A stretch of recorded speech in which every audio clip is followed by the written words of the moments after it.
Good morning. My name is Lindiwe Hani, and just a correction, I'm the last born of Chris and Dimpo Hani. I have a surviving sister, Neo, and a late sister, Noma Kwezi. Honorable President of South Africa, Cabinet Ministers, Secretary General, Gwede Mantashe, Deputy SG, Jesse Duarte,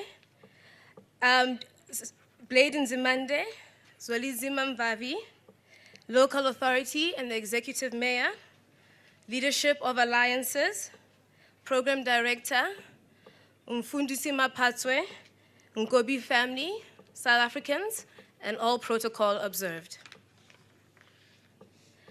As we gather here today, I am saddened by the absence of Father Stan. He was a continuous source of strength, faith, and support for our family, and we miss him dearly. Please, may we take a moment of silence to honor Father Stan's memory.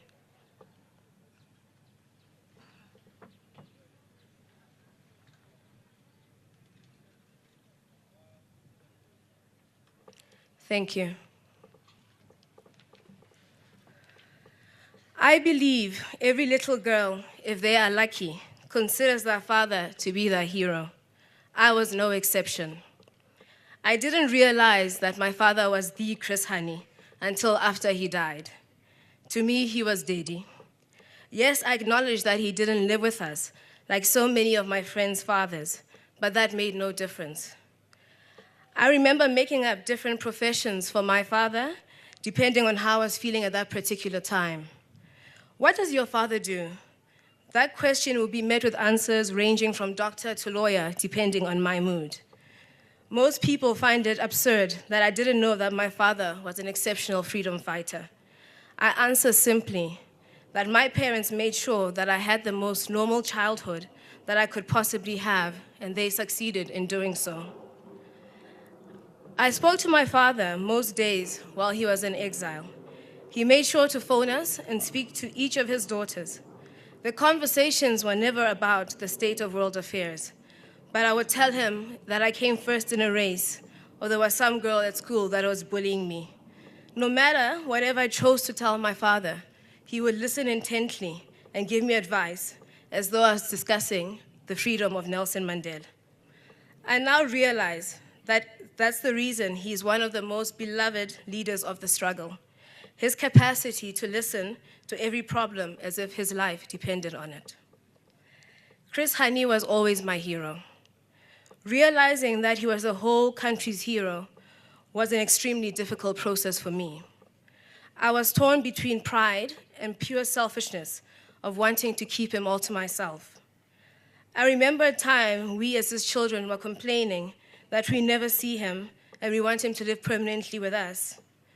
Naturally, he called a family meeting where we all gathered and were given the opportunity to grieve our opinions, which we did. Towards the end of the meeting, after listening intently, he responded, "If you want me to give up the ANC tomorrow and come and live with you and have a normal profession, I will." As young as I was, I remember the tension in the room, the anticipation as my late sister and I looked to our older sister for direction. The reply was, "You will never be happy doing anything except what you are doing now, and that is fighting for the freedom of your people." Obviously, we echoed her sentiments, and I believe we did the right thing by him and the South African people. The realization of what my father meant to the people of this country was both an incredible blessing and a curse. The blessing being that I felt that his sacrifice of his family was not in vain, and the numerous people who were harassed, tortured, and victimized had a true role model. The curse was that I could never grieve for my father as the whole nation was watching, and I was commanded by certain individuals to always be stoic and strong. That the country was looking at me and I had to show them a brave face. That I was not allowed to be human, but had to always come across as completely together at all times. Due to this, I spent many years feeling resentful and angry that they didn't allow us to mourn him. I began to believe that I could by no means be vulnerable and that privacy was a luxury. It has now been 20 years since my world was shattered. And what that individual who told me to be stoic and strong did not take into consideration was that the people were and have always been here for our family. That the South African people have in no way placed their emotions of the loss they experienced above my own. That I have finally understood through the support, strength, and empathy of all our people exactly why my father was so passionate and dedicated to this country. I came across a speech he gave to the army while he was the deputy commander of Umkhonto weSizwe, entitled The Demand of the Time. The speech was given in 1985, but it is so extremely relevant even today. He explains the importance of the soldiers conducting themselves in a manner befitting the trust the people of South Africa has bestowed upon them. He says, "Revolutionaries are special people. They are patriots and committed people.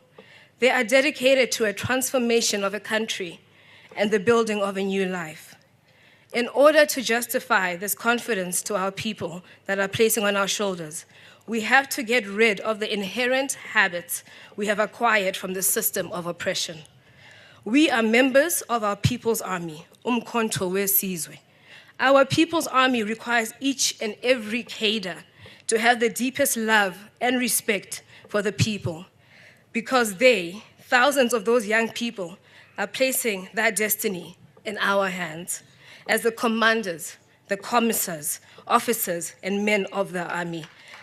This necessitates that we should behave correctly towards them," end quote. I miss my father every day, just as I know the nation misses Chris Hani. We all miss his courage, his integrity, humility, and kindness, just to name a few traits. Most of all, we miss having hope that there's someone fighting for our happiness, someone wanting better for us than we want for ourselves. That is the reason that I have finally come to terms with sharing him, because what made him such an amazing leader was that he was an exceptional father.